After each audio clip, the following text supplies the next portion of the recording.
girl Lashanda Love and the crew back with another video. We are shopping on a budget. We are here today to do our Sunday dinner. We're going to be getting ribs, and I'm gonna do some other ribs, green beans, and rice.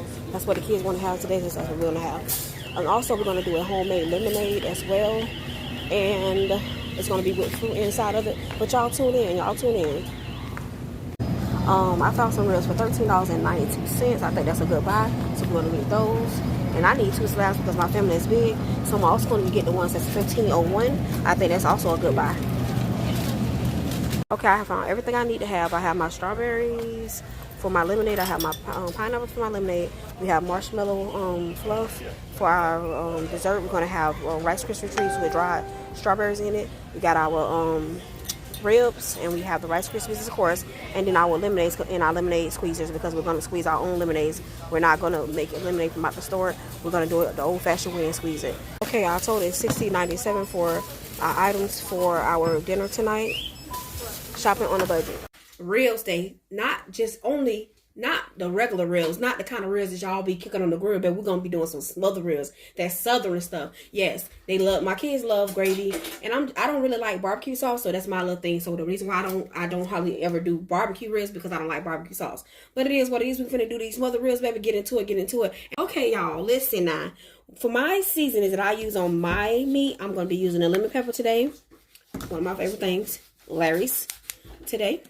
And I'm going to be using some accent. I'm going to season these to perfection, to how much I think I need. Not too much, because of the fact that we're going to fry them. And we're going to coat them with flour.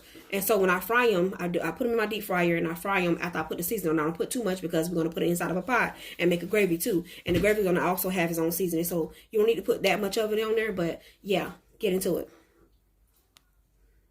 I done seasoned that thing to my liking, baby. I got that lemon pepper on there. I got that little accent on there.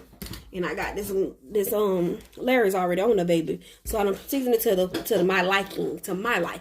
And that's gonna be that for the seasonings. Of course, you need to have the seasonings that you're gonna use in your flour as well. So I have my Larry's, I have my accent. I'm not gonna put too much again, because I'm gonna be using seasonings inside the gravy. And then I put my lemon pepper in there.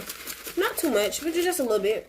And then we put our meat inside of there, and we coat it with some flour, and then we're gonna drop it into our deep fryer.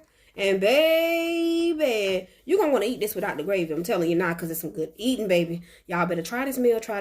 Get into it. Okay, now I done cooked my ribs to perfection, baby. I done fried them to the way I want them to be. They ain't got to be fried hard, because of the fact that I'm getting ready to go ahead and smother them. And as they smother, I put my water inside of it. And I make a big gravy. I don't make a small gravy. And this is how I do it. So I added already 4 cups of water already. And I'm going to add my last cup of water, as you can see.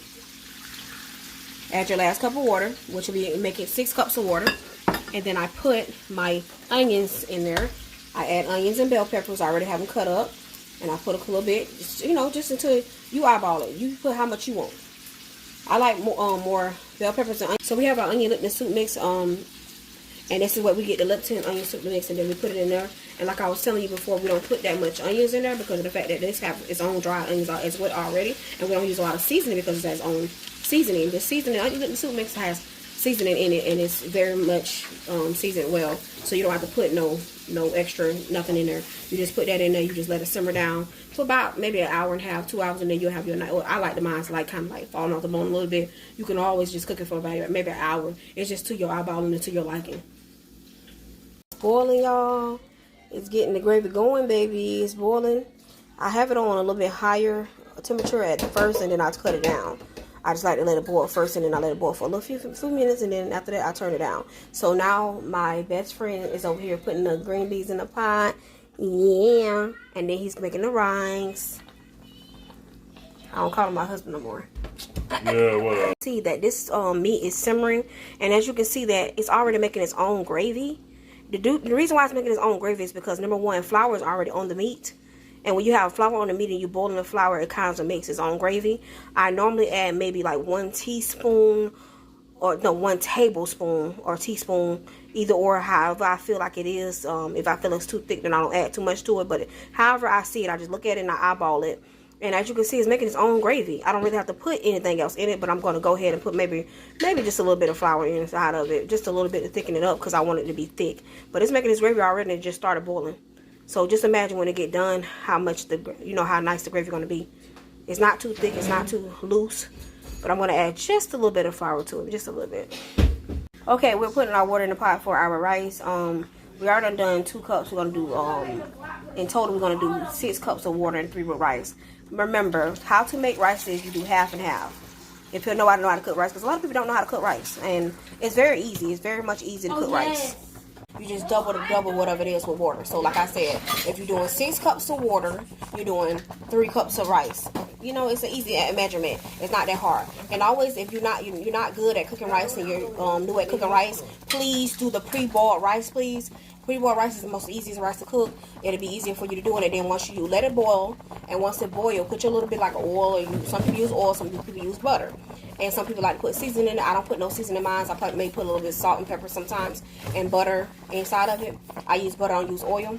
And then once you start letting it boil, once it comes to a boil, you turn it, put your rice inside of it. Let the rice simmer just maybe I'll say like 30 seconds. You stir it and then you put your pot top on top of it and turn it on low. And that's how you cook rice, because a lot of people do not know how to cook rice. My rice inside the pot and it's boiling a little bit, like I let it simmer just a little bit. I'm getting ready to put my salt, my pepper, and my butter in it and stir it up, and then I'm going to turn it on low like I told you before. All you have to do is put your water in there, your rice. This is the last cup of rice. It's 3 cups of water. I have 6 cups of water to 3 cups of rice. It's simmering right now. I'm going to put my salt, pepper, butter. I'm going to stir it up really good, and then I'm going to put my top on top of it, and I'm going to turn it on low. And that's how you cook pre-boiled rice. Again, that's how you cook pre-boiled rice.